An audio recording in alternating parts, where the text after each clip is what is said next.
पंकज और अनिल फोटोग्राफी का कोर्स कर रहे थे, इसलिए उन्हें तरह तरह की फोटो खींचने ऐतिहासिक जगहों पर जाना पड़ता था।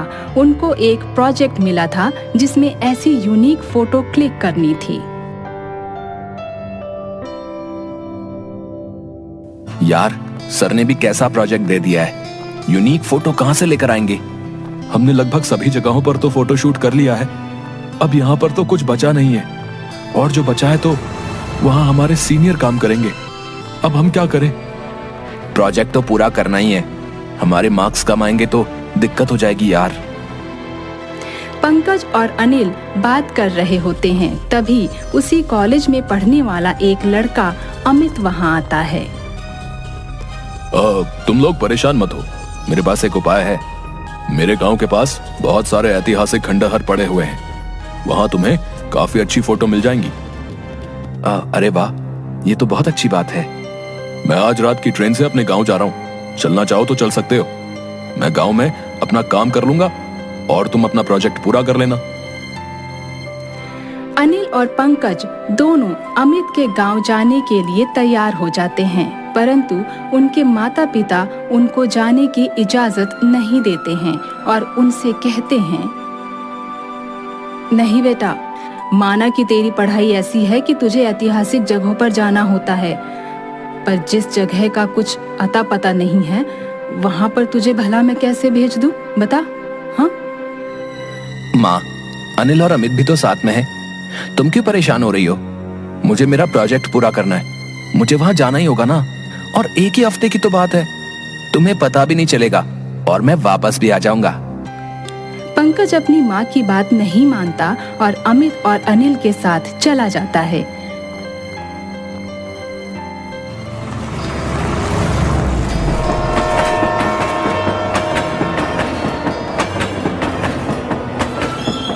ट्रेन हवा से बातें करती हुई उनको गांव के स्टेशन पर पहुंचा देती है। वहां बिल्कुल सन्नाटा होता है। अमित, यार यहाँ पर इतना सन्नाटा क्यों है यार? इस स्टेशन पर तो एक भी बंदा नहीं दिख रहा है। अब छोटा सा गांव है ना, यहाँ पर लोग इतना बाहर नहीं निकलते। किसी को जब जरूरी काम होता है तभी वो रेलवे स्टेशन पर आता है। हम जैसे लोग जो गांव आते हैं वही स्टेशन पर दिख जाते हैं।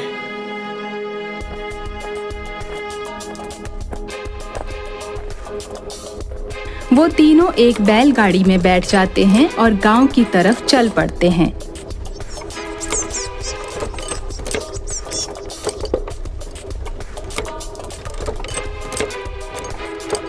तभी एक बुढ़िया उनको रोक लेती है।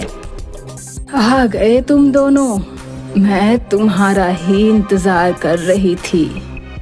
बहुत समय लगा दिया तुमने आने में।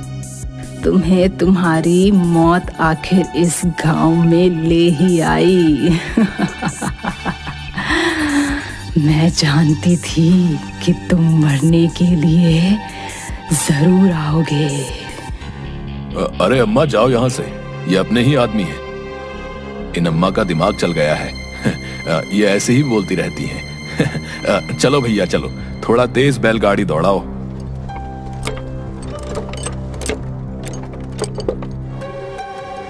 पंकज बैलगाड़ी में बैठा हुआ पीछे मुड़कर देखता है तो वो बुढ़िया उसको देखकर मुस्कुरा रही होती है।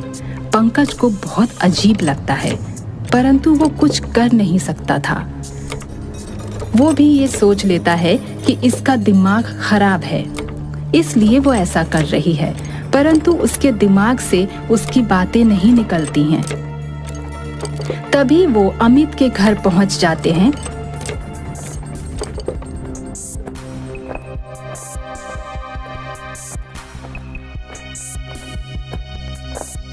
अमित की माँ दरवाजा खोलती है और दरवाजा खोलते ही चौंक जाती है। ये दोनों यहाँ पर? माई, ये हमारे दोस्त हैं। ये कुछ दिन के लिए गांव घूमने आए हैं। ठीक है, अंदर आ जाओ। अमित की माँ उनकी खूब खातिरदारी करती है, परंतु वो पूरे वक्त उन दोनों को एक टकाटक देखती रहती है। ये सब अनिल को बड़ा अजीब सा लगता है। अमित उनको रात में घर से बाहर निकलने के लिए मना कर देता है।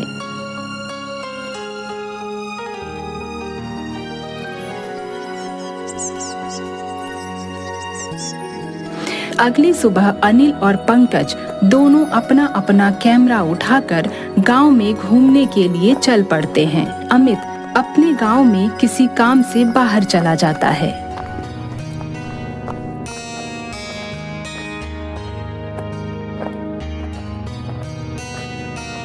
यार, इस गांव में तो कोई अच्छी पिक्चर मिल ही नहीं रही है। अमित ने कहा था कि गांव के आसपास कुछ ऐतिहासिक चीजें हैं जो हमारे काम आ सकती हैं, तो हमें उन्हीं को खोजना चाहिए।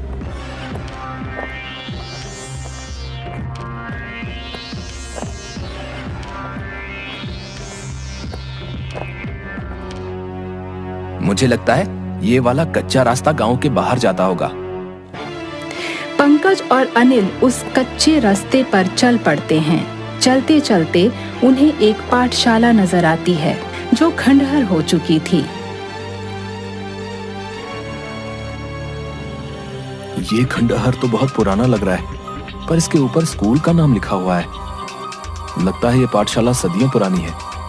इसके अंदर जाकर देखना चाहिए कि इस पाठशाला के अंदर क्या राज है।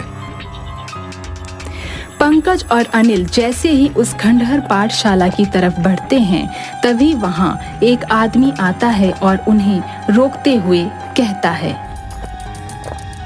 अरे अरे, तुम दोनों यहाँ पर क्या कर रहे हो? तुम इस गांव के तो नहीं लगते।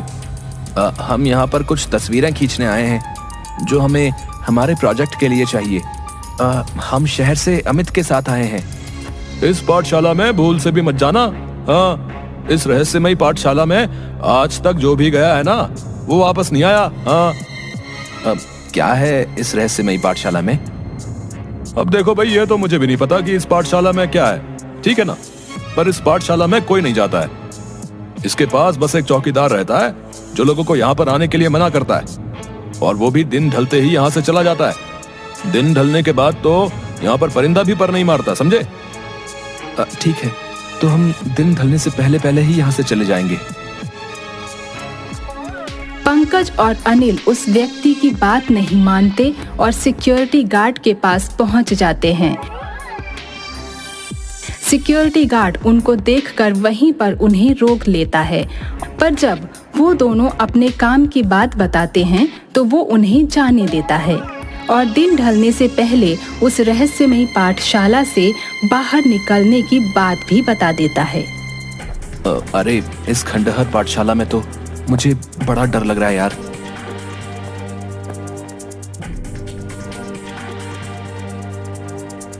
वो देखो, वहां कोने में एक बुढ़िया बैठी है।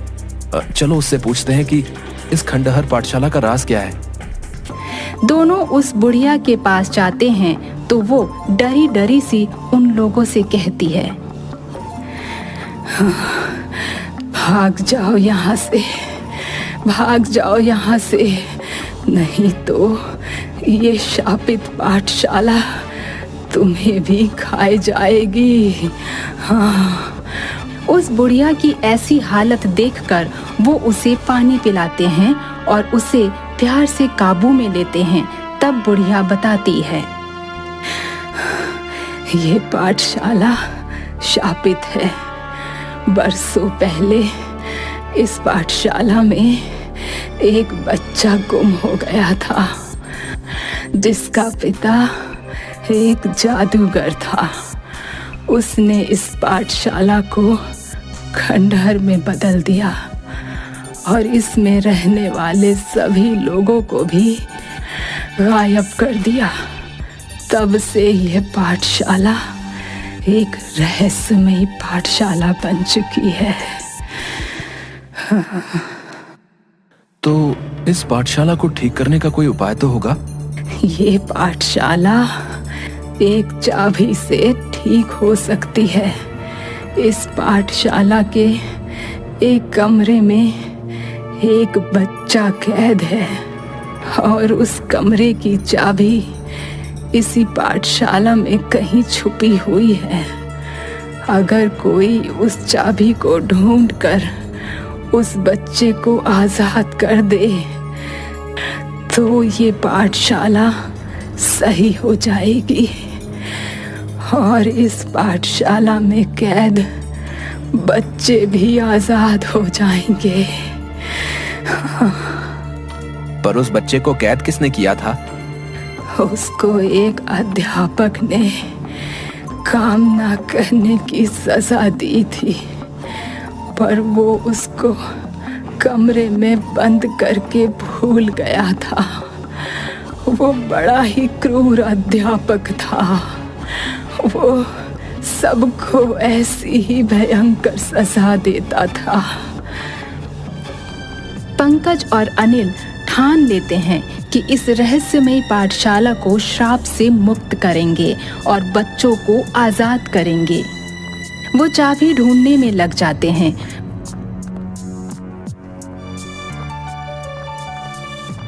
उस पाठशाला में एक लाइब्रेरी होती है।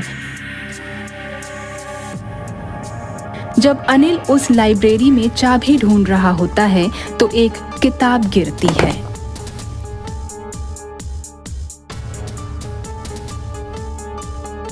ये किताब न जाने बार बार क्यों गिरे जा रही है। मैं बार बार इसको रखता हूँ और ये बार बार गिर जाती है। कहीं इस किताब के गिरने में कोई राज तो नहीं है।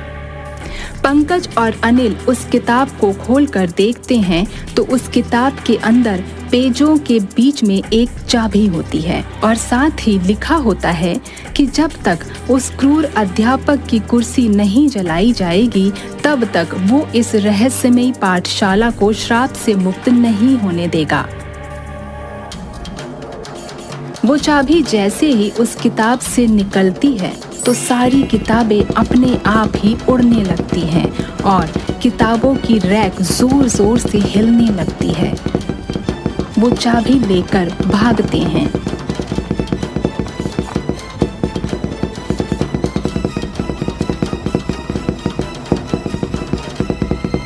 चाबी तो हमें मिल गई, पर वो कमरा कहाँ ढूंढे जहाँ पर वो बच्चा कैद है?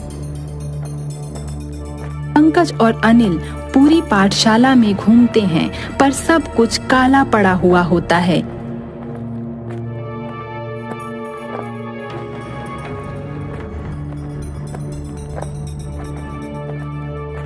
तभी एक कमरा दिखता है जो सबसे अलग दिख रहा होता है। वो कमरा खंडहर नहीं था बल्कि नया नजर आ रहा था। उसके दरवाजे पर ताला लगा हुआ था। पंकज, हो ना हो मुझे ये चाबी इसी कमरे की लग रही है। दोनों भागकर उस ताले को खोलते हैं।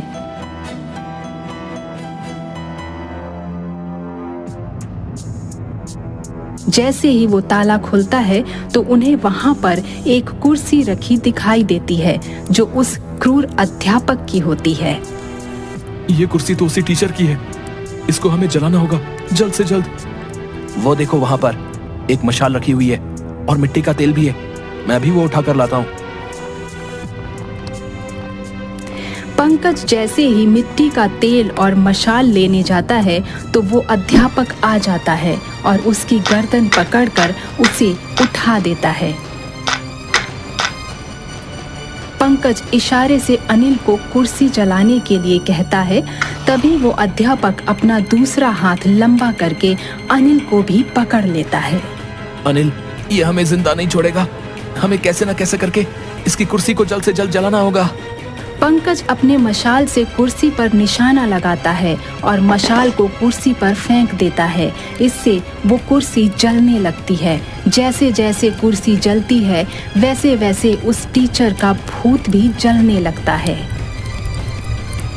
फिर सब कुछ पहले जैसा हो जाता है और पाठशाला में मौजूद बच्चे और अध्यापक नजर आने लगते हैं और फिर एक तेज रोशनी के रूप में सभी गायब हो जाते हैं। अब वो पाठशाला खंडहर नहीं बल्कि एकदम अच्छी खासी नई पाठशाला बन गई थी। हमने कर दिखाया अनिल। हमने एक रहस्यमयी पाठशाला का रहस्य ढूंढकर उसको श्राप से मुक्त कर दिया। दिल को बड़ा सुकून मिल रहा है यार। अब फिर जब वो दोनों उस रहस्यमयी पाठशाला से बाहर आते हैं तो वो बुढ़िया भी उनके आगे हाथ जोड़कर एक रोशनी में परिवर्तित हो जाती है।